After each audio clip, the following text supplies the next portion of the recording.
Assalamualaikum warahmatullahi wabarakatuh. Selamat berjumpa lagi dengan kami. Pada kesempatan kali ini kita akan membahas tentang penentuan entalpi reaksi berdasarkan hukum Hess. Sebagaimana kita ketahui, untuk metode penentuan entalpi reaksi sendiri itu dapat digunakan 4 metode. Yang metode pertama yaitu secara kalorimetri, ini sudah kita bahas pada pertemuan yang lalu. Pada pertemuan kali ini kita akan membahas metode yang kedua yaitu penentuan entalpi reaksi berdasarkan hukum Hess. Hukum Hess sendiri ini didasarkan pada fakta bahwasannya entalpi itu merupakan suatu fungsi keadaan. Apa itu fungsi keadaan? Fungsi keadaan ini adalah suatu variabel yang nilainya hanya ditentukan pada keadaan awal dan keadaan akhir saja, tidak pada proses bagaimana mendapatkan atau mencapai keadaan akhir tersebut. Sebagai analogi, misalkan dua orang siswa, anggap aja namanya Abu dan Amel. Ini akan ada ujian kimia. Malamnya si Abu ini belajar dengan rajin dan giat berlatih mengerjakan soal-soal, sedangkan si Amel hanya nonton drakor saja, misalnya ini ya. Kemudian besoknya ketika ujian ternyata dua anak ini dapat nilai 100, di mana si Abu ini karena rajin belajar, dia dengan lancar mengerjakan soal-soalnya, sedangkan si Amel ternyata ini dapatnya 100 karena nyontek si Abu. Bapak Ibu guru tidak tahu proses bagaimana dua anak ini mendapatkan nilai 100, tapi yang dilihat bahwa Abu dan Amel ini sama-sama anak pandai. Bisa seperti itu, karena apa? Nilainya Bapak Ibu guru hanya melihat dari nilai, bukan dari prosesnya. Tapi kita harapkan tidak seperti ini. Nilai kalian bukan merupakan fungsi keadaan. Setuju ya? Pada tahun 1840, ini Germain Hess, ini adalah seorang kimiawan dari Rusia. Lewat serangkaian observasi termokimia, beliau mempublikasikan hukumnya dengan menyatakan bahwa besarnya perubahan entalpi dari suatu reaksi adalah sama, baik reaksi tersebut berlangsung dalam satu tahap maupun dalam beberapa tahap. Ini untuk lebih detailnya kita contohkan lewat reaksi antara karbon dengan gas oksigen membentuk karbon dioksida. Reaksi ini bisa berlangsung satu tahap, bisa juga dilangsungkan dalam beberapa tahap. Misalkan dalam satu tahap ini karbon direaksikan dengan gas oksigen membentuk karbon dioksida. Entalpinya sebesar min 394 kJ.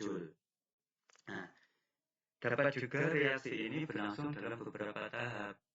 Bagaimana contoh di sini, karbon ketika bereaksi dengan gas oksigen, dia tidak langsung membentuk gas CO2, melainkan membentuk gas karbon monoksida terlebih dahulu, CO. Delta H-nya sebesar min 111 kJ.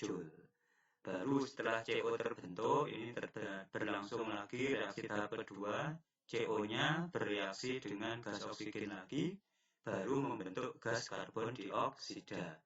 Delta H-nya sebesar min 283 kJ. Ini kalau kita jumlahkan, ternyata dari dua tahap ini delta H-nya sama dengan reaksi yang langsung seperti ini, yaitu sebesar min 394. Yang perlu kalian ketahui dalam persamaan termokimia seperti ini, bila ada reaksi berlangsung beberapa tahap seperti ini, untuk zat-zat yang sama terletak di sisi yang sama, maksudnya di ruas ini sebelah kiri atau sebelah kanan panah ini ya, Nah, ini bisa dijumlahkan. Contohnya kayak O2. Di sini di tahap 1 ada setengah O2, di tahap 2 juga ada setengah O2. Karena ini zat yang sama terletak di sisi yang sama, ini bisa dijumlahkan. Setengah tambah setengah, maka hasilnya adalah 1O2 di sini. Nah, sebaliknya jika ada zat yang sama terletak di sisi yang berlawanan, ini maka bisa langsung menghilangkan.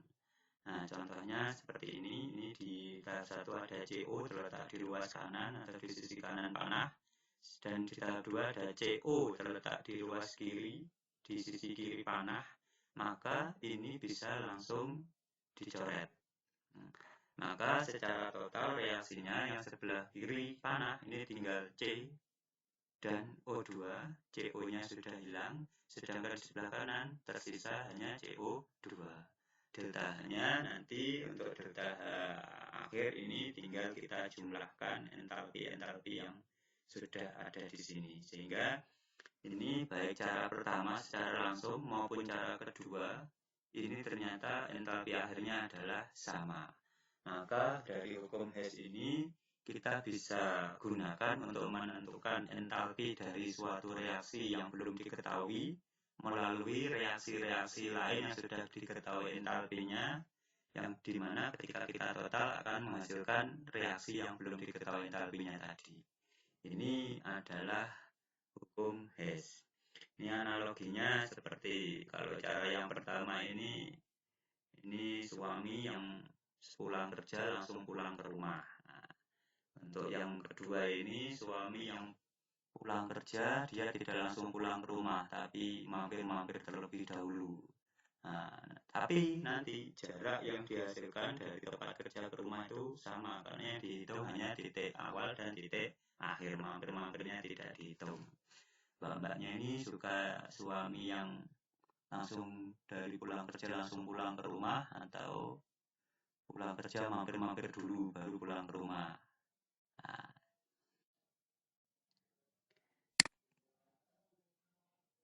Nah, ini reaksi tadi juga dapat digambarkan dalam bentuk diagram siklus dan diagram tingkat energi. Yang ini lintasan 1 dari karbon bereaksi dengan oksigen langsung membentuk CO2. Ini kita anggap lintasan 1. Ini seperti suami yang pulang kerja langsung pulang ke rumah tadi. Nah, ini bisa jadi juga tidak langsung membentuk CO2 tapi membentuk gas CO dulu, baru bereaksi dengan O2 dan akhirnya juga membentuk CO2. Ini seperti suami pulang kerja yang mampir-mampir dulu dan tidak langsung pulang ke rumah ini tadi. Ini misalkan yang reaksi pertama, ini C dengan O2 membentuk CO2, ini kita anggap lintasan 1, delta-nya kita juga anggap sebagai delta H1, yaitu sebesar min 394. Maka secara ini ya, penjumlahan vektor, maka delta H1 ini nanti akan sama dengan delta H2 ditambah dengan delta H3. Nah, ini juga bisa kita gambarkan dengan diagram tingkat energi seperti ini. Tuh C bereaksi dengan O2, ini bisa langsung membentuk CO2 panah ini panjang, ini kita anggap sebagai delta H1. Atau transit dulu membentuk CO, ini kita anggap delta H2. Kemudian dari CO bereaksi dengan O2 baru menghasilkan CO2, ini kita anggap delta H3. Ini kalau penjumlahan vektor sama ya, tadi delta H1 ini nanti akan sama dengan delta H2 dan delta H3.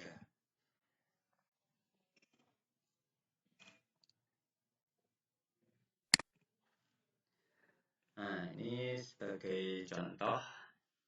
Yang pertama, ini ada reaksi fermentasi glukosa membentuk alkohol. Jadi semua yang mengandung glukosa ini bisa kita fermentasikan ya. Ini contohnya ada tape singkong, tape ketan, ataupun yang lainnya yang mengandung glukosa. Nah, di sini sudah diketahui ada dua reaksi. Yang pertama yang atas ini entalpinya juga sudah diketahui. Reaksi kedua ini entalpinya juga sudah diketahui. Nah, Dari dua reaksi ini kita diminta untuk menentukan entalpi untuk reaksi fermentasi glukosa yang reaksinya sudah dituliskan di bawah ini. Nah, reaksi fermentasi glukosa yang ditanyakan entalpinya ini kita jadikan acuan untuk mengerjakan. Maksudnya seperti apa? Misalkan ini reaksi yang diminta atau ditanyakan entalpinya ini adalah fermentasi glukosa C6H12O6 menjadi 2C2H5OH ditambah 2CO2. Entalpinya ini kita belum tahu. Nah, kita jadikan acuan ini misalkan C6H12O6 yang diminta ini adalah terletak di kiri panah. Ya. Ini bisa kita peroleh data entalpinya dari reaksi yang pertama ini. Nah, reaksi yang tersedia yaitu reaksi yang pertama ini C6H12O6-nya juga terletak di sebelah kiri panah. Ini yang diminta jumlahnya 1, yang tersedia juga 1. Maka untuk reaksi pertama ini tidak perlu kita apa-apain, artinya dia tetap. Bisa langsung kita tambahkan di sini. Kemudian yang kedua, ini ada C2H5OH yang diminta dia terletak di sebelah kanan panah. Kemudian jumlahnya 2. Sedangkan yang tersedia ini ada di sebelah kiri panah dari reaksi kedua ini ya. Dan jumlahnya hanya 1. Maka reaksi kedua ini perlu kita modifikasi supaya sesuai dengan permintaan reaksi yang diminta ini. Bagaimana cara memodifikasinya? Karena ini yang diminta mintanya ada di sebelah kanan panah, sedangkan yang tersedia ada di sebelah kiri panah, maka reaksi kedua ini perlu kita balik. Ya, selain dibalik, dia juga harus dikali 2. Karena apa? Yang tersedia cuma 1, sedangkan yang diminta ada 2. Sehingga modifikasi yang diperlukan untuk reaksi kedua ini adalah dibalik dan dikali 2. Nah, ini ada konsekuensinya atau ada efeknya. Ketika reaksi dibalik, maka harga entalpinya juga ada modifikasi. Besarnya tetap, cuma tandanya ini akan berubah dari minus menjadi plus. Ini efek dari reaksi dibalik. Kemudian selain dibalik tadi reaksi kedua juga dikali 2. Ketika reaksi pada persamaan termokimia ini dikali 2, jumlah zatnya dilipat gandakan 2, maka entalpinya juga harus naik 2 kali lipat sehingga menjadi 2760. Nah, coba ini kita cek apakah reaksi yang sudah kita susun ini sudah sesuai dengan reaksi yang diminta. Sama dengan contoh yang awal tadi, zat yang sama terletak di sisi yang sama bisa dijumlahkan, sedangkan zat yang sama terletak di sisi berlawanan, maka ini saling menghilangkan. Kita cek. Yang pertama ini ada O2 di atas ini ya. Ini terletak di sebelah kiri, untuk reaksi yang kedua di sebelah kanan. Jumlahnya sama sehingga bisa langsung dicoret. Ada lagi yaitu H2O. Di sini yang atas terletak di sebelah kanan, yang bawah terletak di sebelah kiri. Jumlahnya sama sehingga bisa langsung dicoret juga. Kemudian ada CO2 di atas ini di sebelah kanan jumlahnya 6, sedangkan di bawah ini jumlahnya 4, maka ada sisa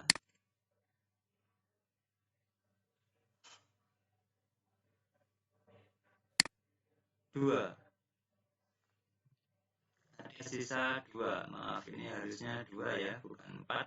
Karena 6 dikurangi 4 ini harusnya 2. Sehingga ini kalau kita ringkas, sebelah kiri ini tinggal C6H12O6. Ini yang sebelah kanan di sini tinggal 2CO2, ini ya, ini 2, ini harusnya tadi, mohon maaf. Kemudian di sini ada 2C2H5OH. Sehingga secara total reaksi ini sudah sesuai dengan yang diminta.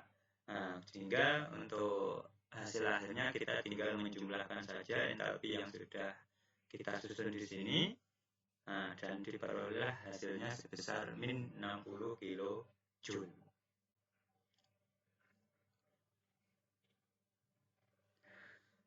Contoh yang kedua, di sini ada data reaksi persamaan termokimia, ada 3 buah di sini. Nah, kita diminta untuk menentukan entalpi pembentukan CaOH2. Di sini reaksi pembentukan CaOH2-nya tidak dituliskan. Nah, ini memaksa kita harus memahami apa itu entalpi pembentukan. Ini sudah kita bahas pada entalpi molar di pertemuan sebelumnya. Nah, ini adalah persamaan reaksi untuk entalpi pembentukan dari CaOH2. Nah, kita tahu bahwa entalpi pembentukan itu adalah entalpi yang menyertai pembentukan 1 mol zat langsung dari unsur-unsurnya pada kondisi standar. Ini yang dibentuk adalah CaOH2.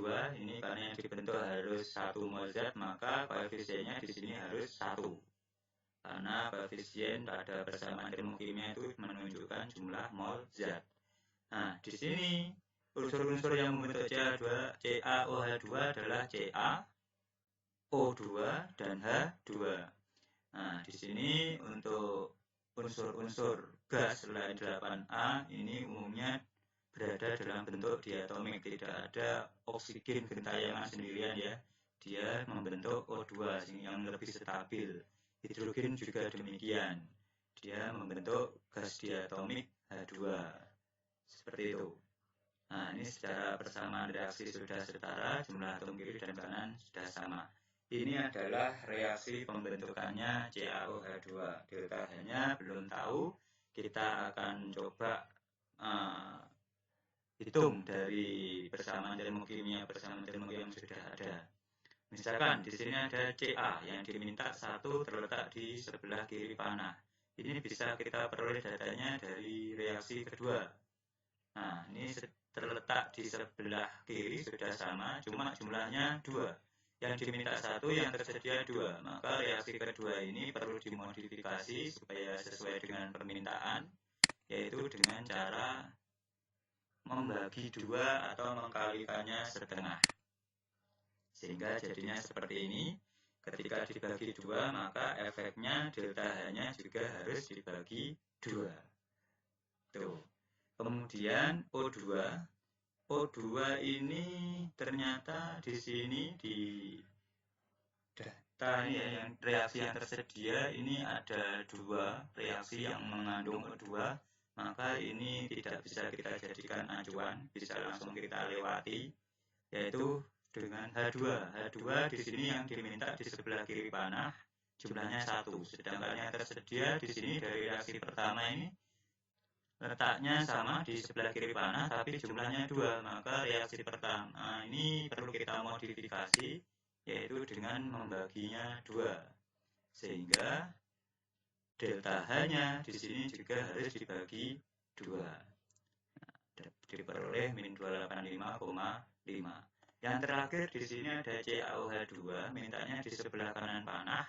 Ini tersedia di reaksi yang ketiga, letaknya juga sudah di sebelah kanan panah, mintanya 1, yang tersedia juga 1, sehingga untuk reaksi ketiga ini tidak perlu diapa-apakan, artinya tetap langsung kita masukkan. Kita cek dulu sebelum menjumlah delta H-nya, apakah seluruhan reaksi ini sudah sama dengan reaksi yang diminta oleh soal. Coba kita cek. Dengan aturan yang sama, zat yang sama di sisi yang sama itu dijumlahkan, zat sama di sisi yang berlawanan itu saling menghilangkan. Yang pertama ada H2O. Dari reaksi pertama jumlahnya 1 terletak di kanan, dari reaksi ketiga jumlahnya 1 terletak di sebelah kiri. Ini terletak di sisi berlawanan, maka bisa dicoret. Yang kedua ini ada CaO, juga bisa dicoret. Nah, ternyata setelah kita jumlahkan di sini, untuk di sisi kiri Z-nya tinggal H2, jumlahnya 1 sama. Kemudian ada Ca, jumlahnya 1 sama. Setengah O2 ditambah setengah O2 jadi 1 O2 sudah sama. Kemudian yang di sebelah kanan tinggal CaOH2. Jadi ini sudah sesuai. tinggal kita menjumlahkan delta H-nya sehingga diperoleh hasil akhir sebesar min 94 kilojoule. Nah, ini silakan buat latihan kalian kerjakan. Nah, selamat belajar, semoga sukses. Assalamualaikum warahmatullahi wabarakatuh.